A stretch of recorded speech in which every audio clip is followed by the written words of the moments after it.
నీ సేవకులు వాక్యం ధరికి వెళుతుండగా నేను ఈ రోజు కావలసిన వర్తమానము తండ్రి నేను అయ్యా ఈ రోజు కావలసిన వాక్యమును తండ్రి ప్రభు నేను ఈ కుటుంబానికి తండ్రి నేను వచ్చిన బిడ్డలకి తండ్రి నేను ఏ మైక్ ద్వారా ఎవరైతే వింటున్నారో ఎంత దూరము తండ్రి నేను నయా దీని సౌండ్ వెళుతుందో ప్రభు నేను అంత దూరము కూడా తండ్రి నేను అయ్యా నీ సేవకులు ముఖాంతరములు ఉండి ప్రభు నేను మీరు మాట్లాడండి, నీ అభిషేకం నుంచండి నేను అయ్యా నీ సేవకులు నిలబడుచు నీ ఆత్మను కుమ్మరించండి నేను వాక్యము ద్వారా ప్రతి ఒక్క హృదయం కూడా బలపరచబడినట్లుగా నేను దేవుని ఆశీర్వాదకరంగా మేలుకరంగా ఉండినట్లుగా నేను నీ వాక్యం ద్వారా మాట్లాడండి ప్రభు నేను నీ వాక్యం ఎత్తు పట్టుకు వెళ్ళినట్లుగా తండ్రి నేను అయ్యా నీ వాక్యం నీ సేవకులు ప్రభు నేను విధ చల్లుతుండగా ప్రభు నేను ప్రతి ఒక్క హృదయము కూడా తండ్రి నేను వారి స్వాధీనములు ఉంచుకొని ప్రభు నేను దురాత్మ అంధకార శక్తులు సమాధానము నేను పరిస్థితులు ఏది కూడా తండ్రి వారికి నేను చోటు చేసుకోకుండా ప్రభు తండ్రి నేను సమాధానంగా ఉండి నీ వాక్యమును తండ్రి నేను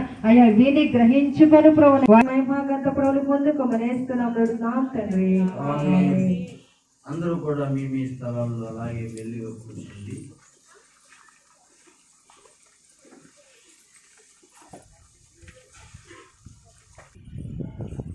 ప్రభునందు దేవుని బిడ్డలారా, ఈ మధ్యాహ్న కాలంలో మరొక దైవ సన్నిధిని మనం అందరం కూడా ఉండడానికి దేవుడు సహాయం చేసినందుకు, ఇప్పటి వరకు పాటల ద్వారా ప్రభుని మహిమపరిచారినందుకు మన చేతులను పైకెత్తి అందరూ స్తోత్రించగలరా?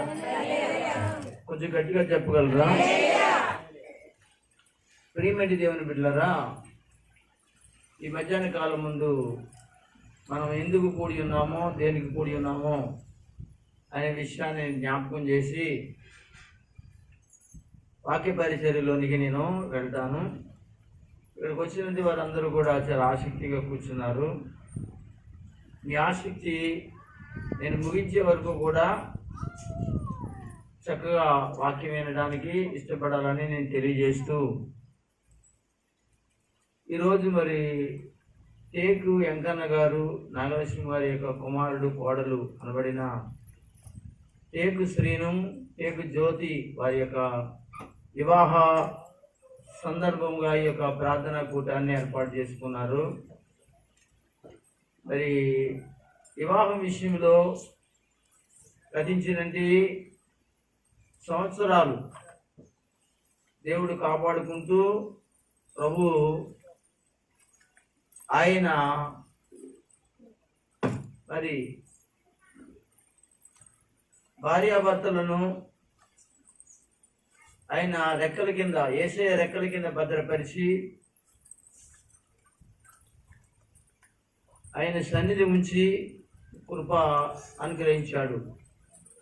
ఈ వివాహము అయి 2000 సంవత్సరమా 2012వ సంవత్సరంలో అయింది. అంటే సుమారుగా ఎన్ని సంవత్సరాలు? 11 సంవత్సరాలా? ఓకే, అందరు స్తోత్రం చెప్పండి. ఈ 11 సంవత్సరాలలో మరి దేవుని మహాకృప ఏంటంటే వారిని ప్రతి సంవత్సరం కాపాడుకుంటూ వారి జీవితంలో వారికి గర్భఫలం 2 ఆడపిల్లలను కూడా దేవుడు ఇచ్చాడు. ఇలాగా ప్రభు అయిన దేవుడు తానే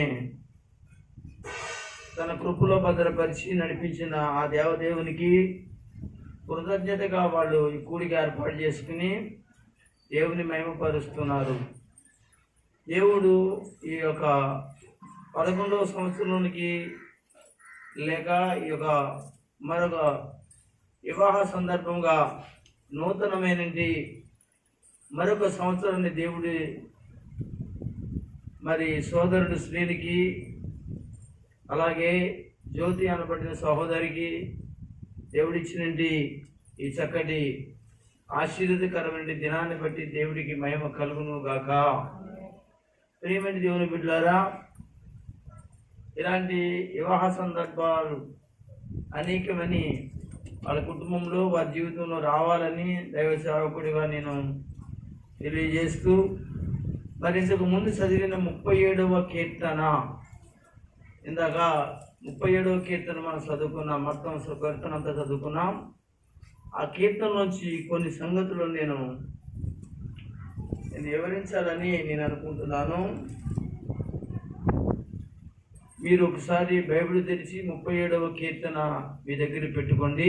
ఇందాక చదివించాను కదా, అందులోంచి కొన్ని సంగతులు నేను మీ మధ్యన ఉంచాలనుకుంటున్నాను.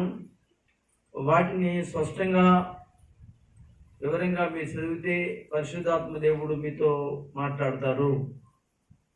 దానికి ముందుగా ప్రభు సన్నిధిలో ఆదికాండము 2వ అధ్యాయము 18వ వచనాన్ని కూడా చదువుకుని మనము ఈ కీర్తనలో ఉన్నది కొన్ని సంగతులు మనం తెలుసుకుందాం. మరి దేవుడైన యెహోవా నరుడు ఒంటరిగా ఉండుట మంచిది కాదు, వారికి సాటైన సహాయమును వారి కొరకు చేయుదుననుకొనెను. చాలు. ఈ లేఖనంలో దేవుడు మానవుల పట్ల ఒక ఉద్దేశం కలిగి, లేక మానవుడు అనబడిన ఆది మానవుడైన ఆదాము పట్ల ఒక ఉద్దేశం కలిగి వివాహ బాంధవ్యాన్ని ఏర్పాటు చేసినట్లుగా మనం చూస్తున్నాం. అయితే ఇక్కడ సుమారుగా 10 సంవత్సరాలు దాటి 11వ సంవత్సరంలో ప్రవేశపడిన ఈ కుటుంబాన్ని దేవుడు ఆయుర ఆరోగ్యాలను దేవుడు ఇచ్చాడు. వివాహానికి సంబంధించిన కొన్ని నియమ నిబంధనలు మీ మధ్య నేను ఉంచాలని అనుకుంటున్నాను. మరి దేవుని సన్నిధిలో నేను చెప్పేటి ప్రతి మాట మీరు జాగ్రత్తగా మీరు వినాలి. దేవుడైన యెహోవా నరుడు ఒంటరిగా ఉండుట మంచిది కాదని చెప్పి పురుషునికేమో స్త్రీని, స్త్రీకేమో పురుషుని ప్రభు ఏర్పాటు చేసి వారిని ఏం చేశారో తెలుసా? వివాహంలోనికి నడిపించారు. అలాగే ఇక్కడ కూడి వచ్చినట్టు మీకు నేను తెలియజేసేది, చాలామంది వివాహం కలిగిన వారు ఇక్కడ ఉన్నారు. ఈ వివాహంలో కొన్ని కుటుంబాలలో నియమ నిబంధనలు మనము నేర్చుకోవాలి అని అంటే వాక్యాన్ని బట్టి నేర్చుకోవాలి, దేవుని బట్టి నేర్చుకోవాలి. అప్పుడే ఆ కుటుంబం ఆశీర్వాదకరంగా లేక దీవెనకరంగా ఉంటుందని నేను ఈ విషయాలు తెలియజేస్తున్నాను. ఈ 37వ కీర్తనలో 4వ వచనాన్ని చదువుదాం. యెహోవాని బట్టి సంతోషించుము. చాలు, సరిపోతుంది. వివాహం విషయంలో, పెళ్ళైన వారి విషయంలో, లేక పెళ్ళి అవ్వాలనుకున్న వారి విషయంలో పెళ్ళి రోజు అంటేనే చాలా సంతోషంగా ఉత్సాహంగా ఉంటారు. అయితే దేవుడు చెప్పిన మాట ఏంటంటే, వివాహం యొక్క సంతోషం అనేది అందరికీ కలుగుతుంది. ఆ పెళ్లి వచ్చినప్పుడు కేక్ తీసుకుంటారు, ఇంకా లేక ఏదో కార్యక్రమాలు చేసుకుంటారు, భోజనాలు ఎత్తుకుంటారు, ప్రార్థన పెట్టుకుంటారు. ఇలాగా రకరకాలుగా చుట్టాలు బంధువులు పిలిచి సంతోషిస్తూ ఉంటారు. మంచి మంచి కార్యాలను ఘనంగా డబ్బులు ఖర్చు పెట్టి చేసుకుంటూ ఉంటారు. అయితే మరి వివాహం విషయంలో ఒక నియమ నిబంధన ఒకటి ఉంది. ఏమంటాడు? దేవుని బట్టి ఏమంటాడంటే యెహోవాని బట్టి. అయితే మొట్టమొదటిగా నువ్వు దేవుని బట్టి సంతోషించాలి. మొట్టమొదటి మాట ఏంటంటే దేవుని బట్టి ఆనందించాలి లేక సంతోషించాలి. ఈరోజు నీకు మరొక సంవత్సరం దేవుడు ఇచ్చాడంటే నువ్వు సంతోషించవలసింది ఏంటో తెలుసా?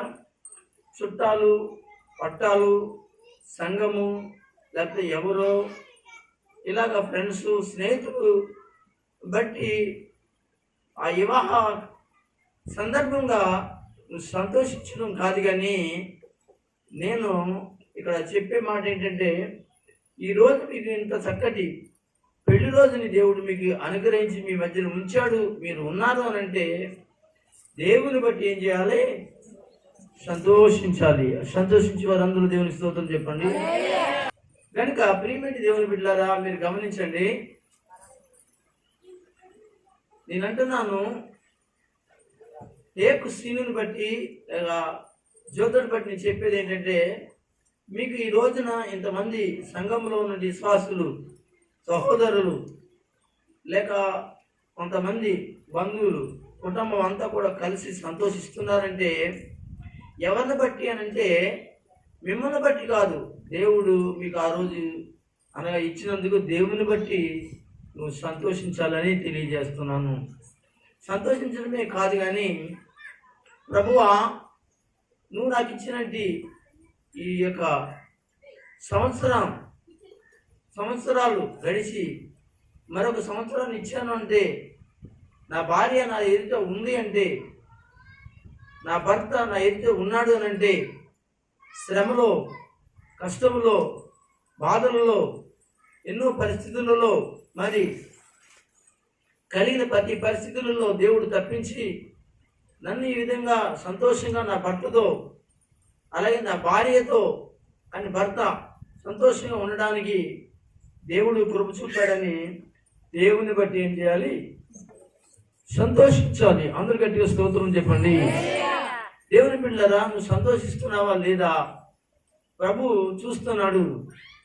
నీ సంతోషం మనకి కారణము చుట్టాలా, పట్టాలా, గ్రామస్తులా, లేకపోతే సంఘస్థులా, ఎవరన్నా స్నేహితులా, అవన్నీ తర్వాత విషయం. నీ సంతోషంగా ఈ రోజున ఈ కార్యక్రమం జరుగుతూ ఉందని అంటే దేవుని బట్టి, దేవుడు నీ ఎదుట పెట్టిన నీ భార్యను బట్టి, దేవుడు నీ ఎదుట పెట్టిన నీ భర్తను బట్టి, నీ పిల్లలను బట్టి నీకు సంతోషం కలగాలని ప్రభు పేరిట మీకు నేను తెలియజేస్తూ ఉన్నాను. ప్రియమైన దేవుని బిడ్డలారా, మరొక మాట ఇందులోనే మరొక మాట చదువుతాం. రెండవ మాట ఏంటంటే, మార్గంలో ఆయనకు అప్పగించుకోవాలి. 5వ వచనం చదవండి ఒకసారి, సరిపోతుంది.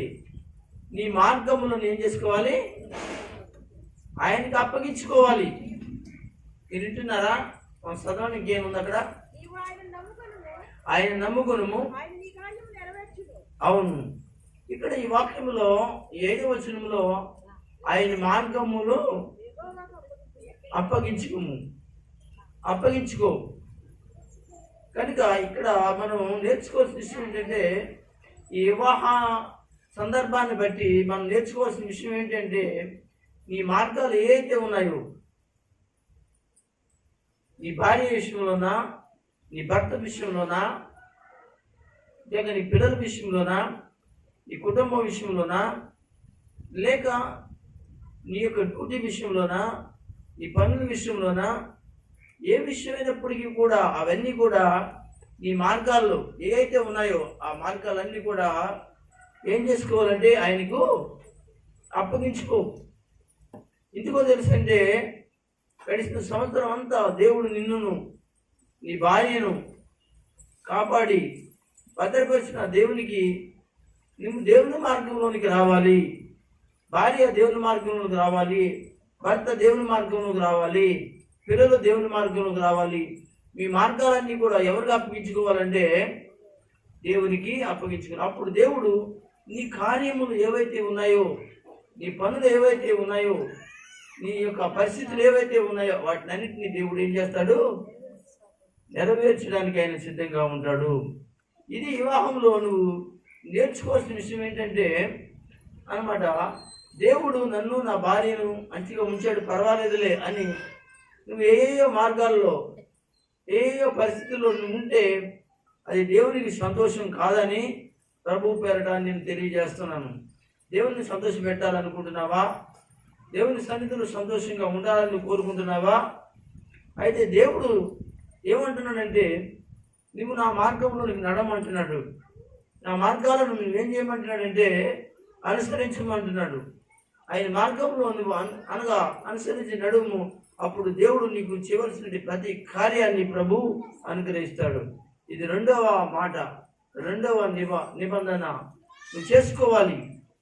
నువ్వు ఒక నిబంధన చేసుకోవాలి. దేవుని బట్టే నేను సంతోషిస్తానని, దేవుని బట్టే నేను ఏం చేస్తానంటే ఆయన మార్గంలో నడుచుకుంటానని నువ్వు చక్కగా ఉండాలని నీకు తెలియజేస్తున్నాను ప్రియమైన దేవుని బిడ్డలారా.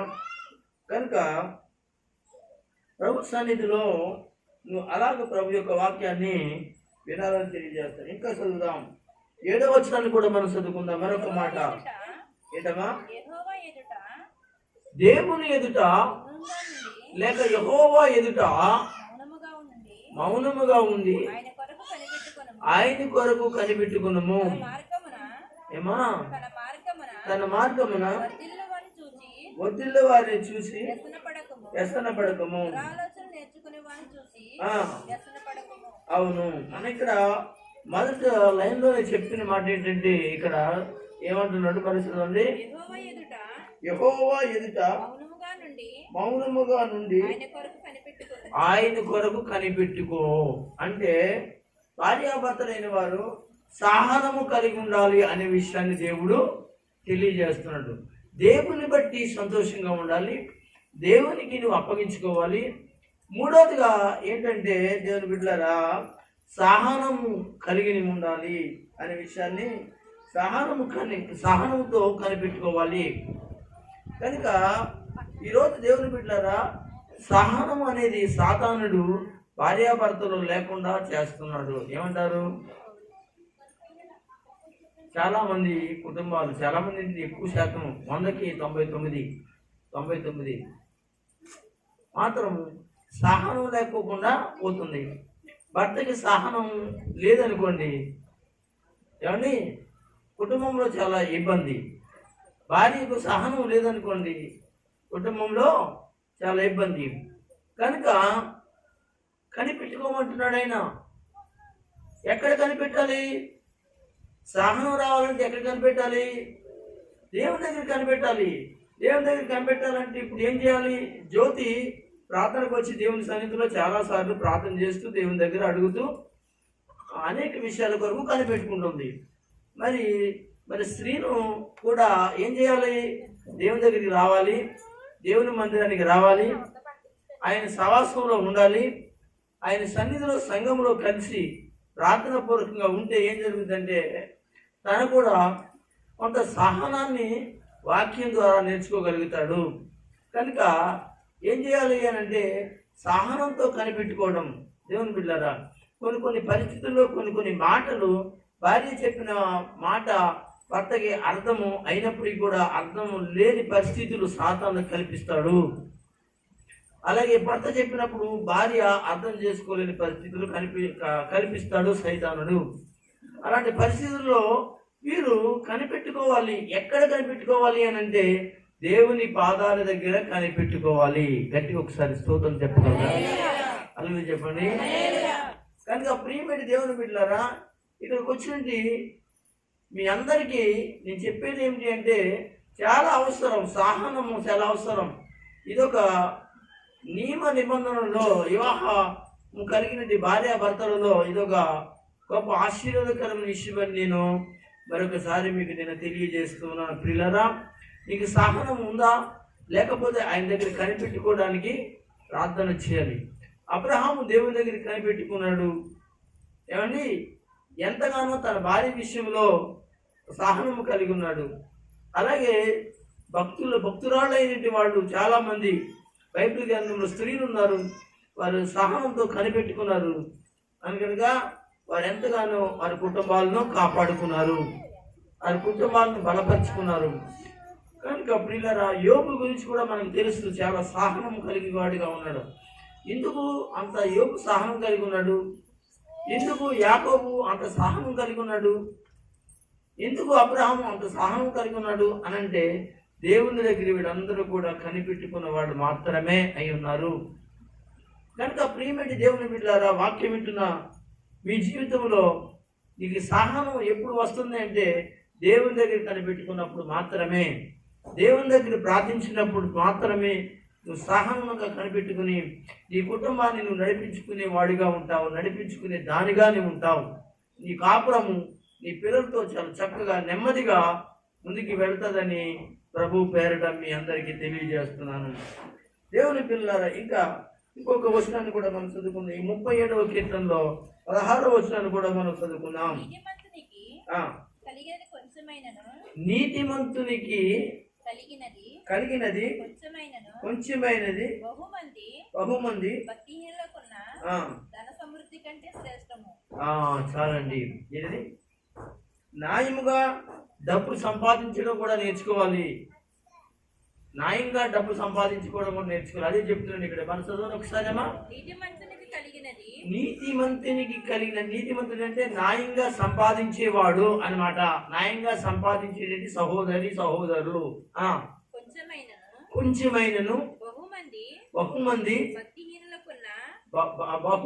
భక్తిహీనులకున్న ఆ ధన సమృద్ధి కన్నా చాలా మరి శ్రేష్టము అని దేవుని వాక్యం చదివిస్తుంది. అవును, నీ ఎదుట చాలా సార్లు భక్తిహీనులు కనబడతారు. వారి సంపాదన ఎటువంటి సంపాదన అంటే చాలా దుర్మార్గంగా ఉంటుంది, అన్యాయంగా ఉంటుంది, అక్రమంగా ఉంటుంది.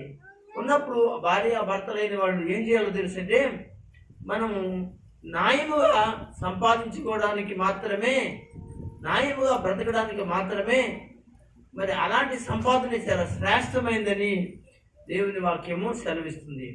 అప్పుడు మీకు చాలా తృప్తిగా ఉంటుంది, భార్యాభర్తలు చాలా సుఖంగా ఉంటారు, పిల్లలతో చాలా సంతోషంగా ఉంటారని ప్రభు పేరిట మీకు నేను తెలియజేస్తున్నాను.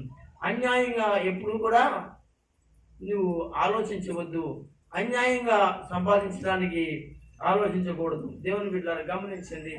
న్యాయంగా బ్రతకడానికి అంటే వివాహము అనే సందర్భం ఉంది కనుక వివాహంలో భార్యాభర్తలు రేపన్న రోజుల్లో అని కొత్తగా పెళ్ళైన వారి గురించి చెప్పేటువంటి విషయం ఏంటంటే, వారి డబ్బు సంపాదనలో కానీ లేక వారు బతికే పరిస్థితుల్లో కానీ వారి సంపాదన విషయంలో చాలా యథార్థంగా ఉండాలని, వారు సంపాదించింది భక్తిహీనుల కంటే సంపాదన కంటే గొప్పదని, వారు సంపాదించి కొంచెమైనది తక్కువైనా కానీ అది చాలా శ్రేష్టమైనదని తెలుసుకోవాలి.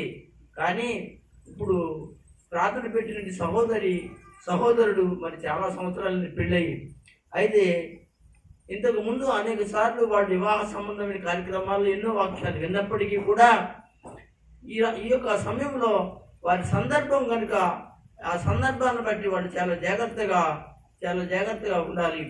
రెండో విషయం ఏంటంటే, వారి సంపాదన విషయంలో అనవసరమైనటువంటి ఖర్చులు చేయకూడదు. ఏమండి, అనవసరమైన ఖర్చులు చేసేటప్పుడు మనకు ఒక ఆలోచన వస్తుంది. డబ్బులు సరిపోయినప్పుడు ఏం చేస్తామంటే పెడదారి పెట్టాలని లేదా అన్యాయంగా సంపాదించాలని ఆలోచనలు కూడా వస్తాయి. అలాంటప్పుడు ఏం జరుగుతుందంటే అప్పులు చేయటము, లేకపోతే ఏదో రకంగా ఇంట్లో ఉన్నటువంటి పరిస్థితులు అంటే ఏమైనా వస్తువులు ఉంటే వాటిని అమ్మేయటమో ఏదో చేసి రకరకాలుగా పాడు చేసుకోవడం జరుగుతూ ఉంటుంది. అలాంటి పరిస్థితుల్లోనికి వెళ్ళకూడదని యేసు ప్రభు వారి యొక్క నామంలో మరి సోదరుడికి నేను చెప్పే మాట ఏంటంటే, చాలా జాగ్రత్తగా ఉండాలని ప్రభు పేరట మీకు తెలియజేయడం జరుగుతుంది. కనుక మరొక వాక్యం ఇందులో 37వ కీర్తనలోనే మరొక సంగతి మనం తెలుసుకుందాం. కనుక 21వ వచనాన్ని చదువుతారా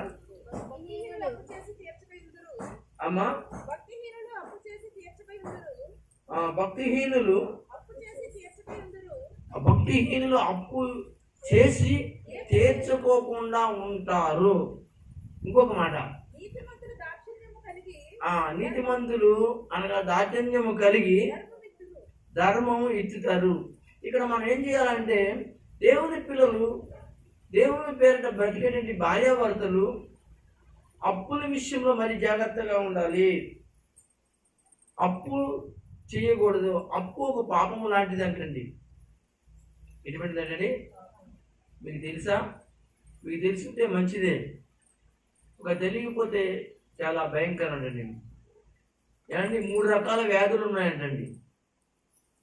3 రకాల వ్యాధులు ఉన్నాయంటండి, లేక 3 రకాల భారాలు ఉన్నాయంట అనుకోండి. ఏంటి భూమి మీద ఉన్నటువంటి 3 రకాల బాధలు, 3 రకాల భారాలు, 3 రకాల యొక్క పాపాలు ఏమిటంటే అప్పుల భారం అండి. ఏంటంట? అప్పుల భారం. ఈ రోజున పెద్ద పెద్ద కోటీశ్వరుడికి కూడా అప్పులే. ప్రస్తుతానికి మన ఆంధ్ర రాష్ట్రం అప్పుల్లో ఉందా లేదా? ఉందండి. ఆంధ్ర రాష్ట్రం చాలా అప్పులో ఉంది. వచ్చేటి ముఖ్యమంత్రి గారు దడదడలాడిపోతారు, భయపడిపోతారు. మరి ఇవన్నీ కూడా ఎలా తీర్చాలి, ఎలా చేయాలనేది ఆలోచనలు తజ్జిమాలు చేసుకుంటూ ఆలోచనకర్తల్లో పెట్టుకుని కూర్చొని ఎక్కడన్నా అప్పు దొరుకుతుందా వీటన్నిటి తీర్చడానికి. అంతేకాకుండా మరి వచ్చేటి ముఖ్యమంత్రి గారు అనుమతి ఆయన ఏం చేస్తారంటే ఇవ్వాల్సిన వికలాంగ పెన్షన్లు కానీ ఇంకో పెన్షన్లు కానీ ఏమండి ఇవ్వాలనుకున్న పరిస్థితులు చాలా కూడా ఉన్నాయి. కనుక అవన్నింటి గురించి ఆలోచిస్తూ ఉంటారు. అప్పు అనేది చాలా భయంకరమైనది, పాపం లాంటిది, మనిషికి నిద్ర పట్టనివ్వదండి. ఏమంటారు? అవునంటారా కదంటారు? అవును.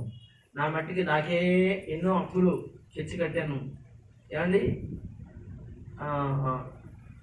ఎన్నో లక్షల అప్పులు చేశాను.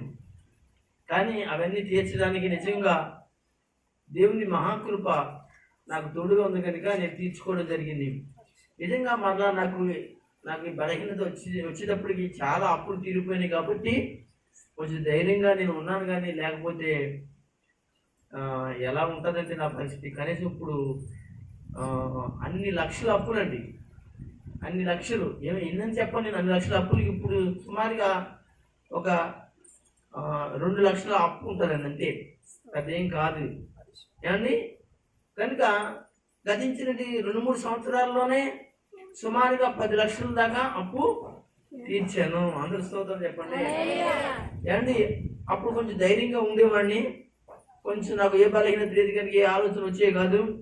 దేవుని పని చేస్తాను, దేవుని యొక్క పనిలో దేవుడు నాకు ఇస్తాడు, వాటిని తీర్చి వాటి ద్వారా కట్టేయవచ్చు అనేది దేవుడే సహాయం చేస్తాడనేది గొప్ప ఆలోచన, ఉద్దేశము నేను దేవుని పాదాల దగ్గర పెడుతూ ఉండేవాడిని. ఈ సమయంలో సోదరులకి చెప్పేది ఏంటంటే, సహోదరికి కూడా చెప్పేది ఏంటంటే, చాలా జాగ్రత్తగా మీరు ఉండాలి. అందులో 2 ఆడపిల్లలు, మరీ జాగ్రత్తగా ఉండాలి. స్త్రీలు ఇక్కడి నుంచి కూడా తనకున్న అలవాటు ఏదైతే ఉందో పేరు పెట్టిన కానీ ఉన్నాడు. ఇక్కడే ఉన్నాడా? చేపైకి ఎత్తమని ఒకసారి ఉన్నాడా? ఓకే, మంచివాడు, కూర్చున్నా, వాక్యం వింటున్నావు కదా. కనుక నీకు మంచి విషయాలు చెప్తున్నాను నేను. నువ్వు రేపొద్దు నా బాగుపడ్డావు అనుకో, నేను బాగుపడినట్టే. అందరు స్తోత్రం చెప్పండి. అందులోకి దేవుడు చాలా సంతోషిస్తాడు. ఎందుకంటే నీ జీవితంలో ఏదైతే ఇబ్బందికరంగా ఉందో నీ భార్యకు, ఏదైతే నీ పిల్లలకు ఇబ్బందికరం ఉందో దాన్ని దూరం చేసుకుని ఇబ్బంది పడక్కర్లేదు. ఏంటంటే నువ్వు అలా ఉండటం వల్ల నువ్వు ఇబ్బంది పడతావు, నీ భార్య ఇబ్బంది పడుతుంది, ఇకొన్నటి చిన్న కుమార్తెలు ఇద్దరు కూడా ఇబ్బంది పడతారు. రేపొద్దున నువ్వు వాళ్ళకి ఏమైనా ఆలోచన చేసి ఏదైనా చేయడానికి నువ్వు చేయలేని పరిస్థితి, నువ్వు ఇబ్బంది పడగలిగిన వాడిగా ఉంటావు. అలా చేయొద్దని తెలియజేస్తూ దేవుని వాక్యంలో అంటున్నాను నేను, నువ్వు అప్పిచ్చేవాడిగా ఉండాలి కానీ అప్పు చేసేవాడిగా ఉండకూడదు. అందరూ స్తోత్రం చెప్పండి. పాస్టర్ గారండి, పాస్టమ్మ గారండి, మీరు చెప్పిన కాడి నుంచి, మీరు ప్రార్థన చేసిన కాడి నుంచి నేను ఫలానా యొక్క అలవాటు నాకుంటే నేను వదిలిపెట్టేస్తున్నానండి. నేను అలాంటి అలవాట్లు కలిగిన వ్యక్తులకి నేను దూరంగా ఉన్నానండి. అవును, ఉండాలి. అలాంటి వ్యక్తులు ఏంటి, కొంతమంది ఇలాంటి అలవాట్లు కలిగిన వ్యక్తులు ఉంటారు. మనం మారాలన్నా కానీ వాళ్ళు మారడానికి అవకాశం లేకుండా సాతాను చేతిలో వాళ్ళు ఏం చేస్తారో తెలిసింది, మిమ్మల్ని బంధించేటట్లుగా వాళ్ళు ఏం చేసి ప్రేరేపింపజేస్తారు. కనుక చాలా మట్టుకు మీరు ఏం చేయాలంటే అలాంటి అలవాటు కలిగిన వాళ్ళతో కొంతవరకు మాత్రమే స్నేహం చేయాలి. కనుక ప్రియమైన దేవుని బిడ్డలారా, నేను చెప్పేది ఏంటంటే, మీ డబ్బుని ఏం చేసుకోవాలి, పాడు చేసుకోకండి. మీ డబ్బులు పాడు చేసుకోకండి, అప్పులు చేసి మరి దురవ్యసనాలకి చోటు ఇవ్వకండి. కనుక వివాహంలో ఇది చాలా ప్రాముఖ్యమైనది ఏంటంటే విషయము. ఇది ఒక నిబంధన. ఇది భార్య భర్తతో నిబంధన చేసుకోవాలి. భార్య కూడా ఇష్టానుసారమైన ఖర్చులు చేయకూడదు. ఏమండి నేను మరి అని భార్య భర్తకు చెప్పాలి, భర్త ఏమో భార్యతో చెప్పాలి. మరి అనవసరమైన ఖర్చులు చేయవద్దు, చెల్లొద్దు.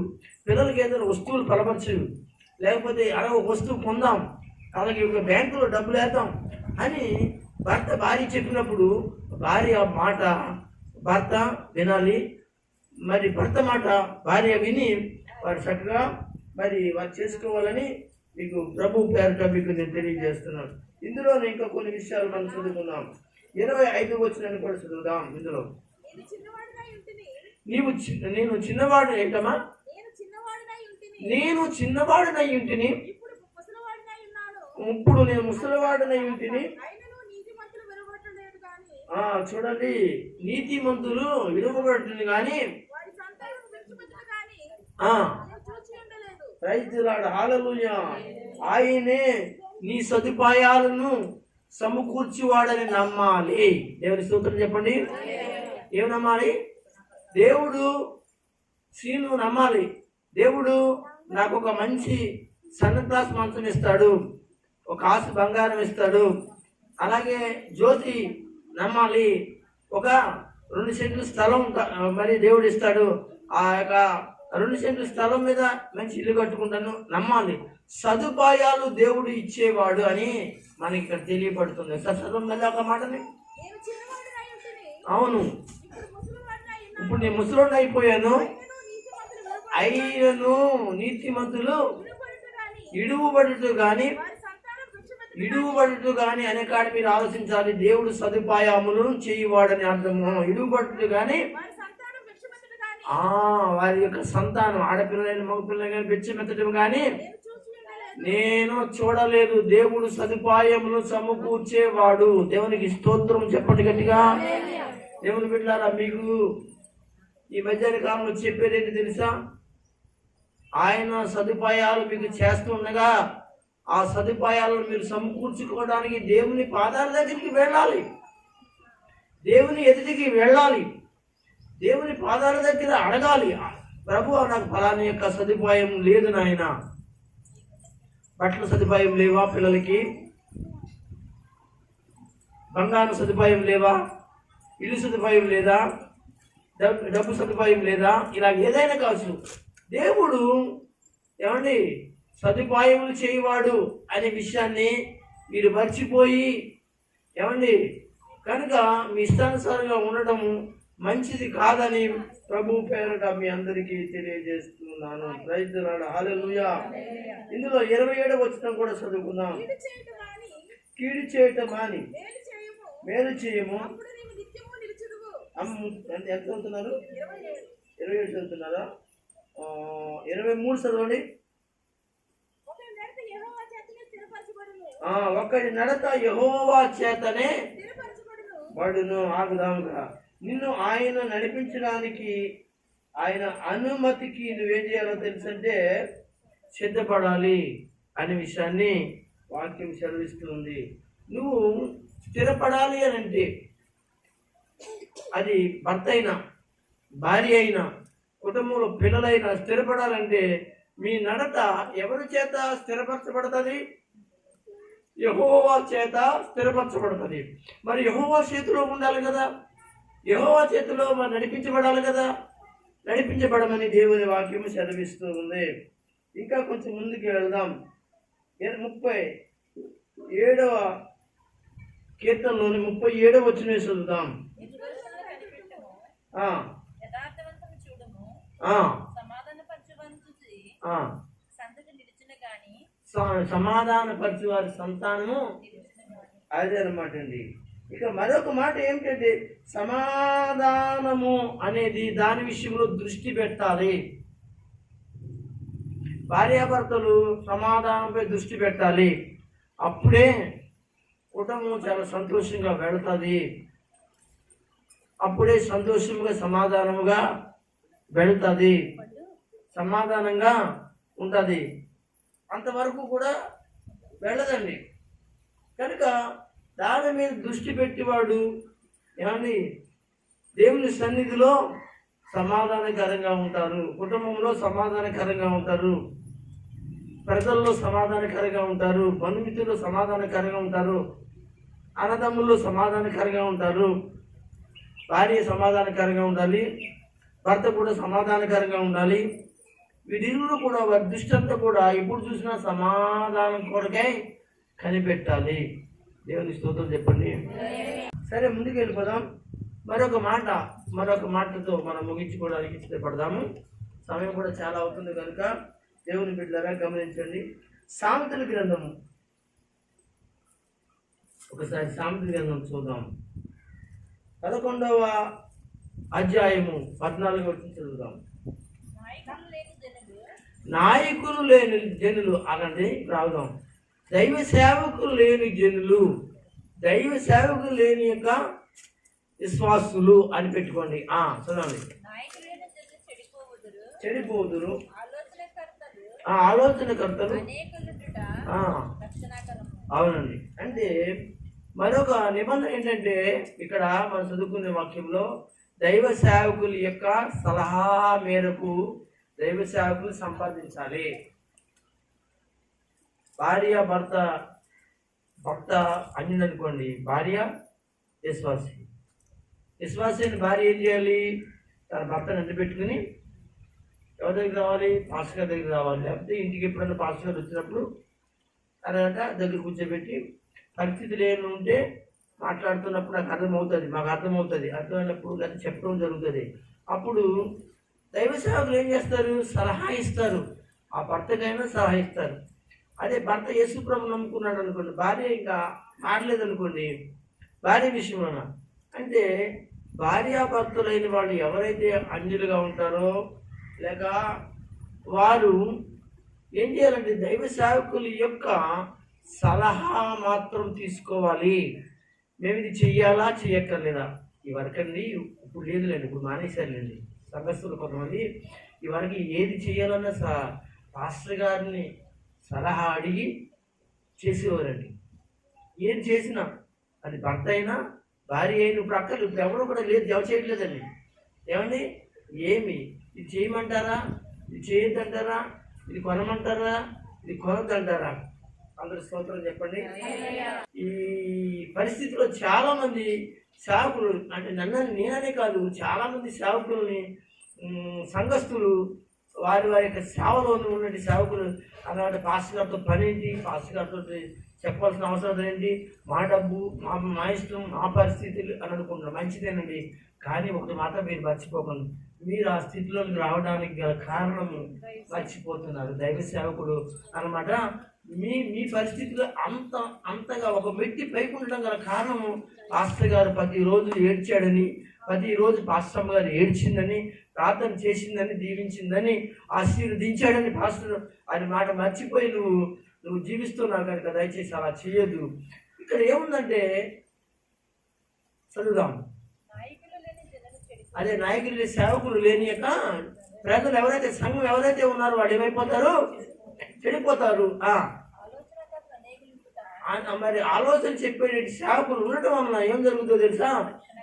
నీకు ఎంతో రక్షణకరంగా నీకును, నీ పిల్లలకి, నీ కుటుంబానికి, నీ భర్తకి, నీ భార్యకి, నీ యొక్క వారికి అందరికి కూడా ఎంతగానో ఏం జరుగుతుంది?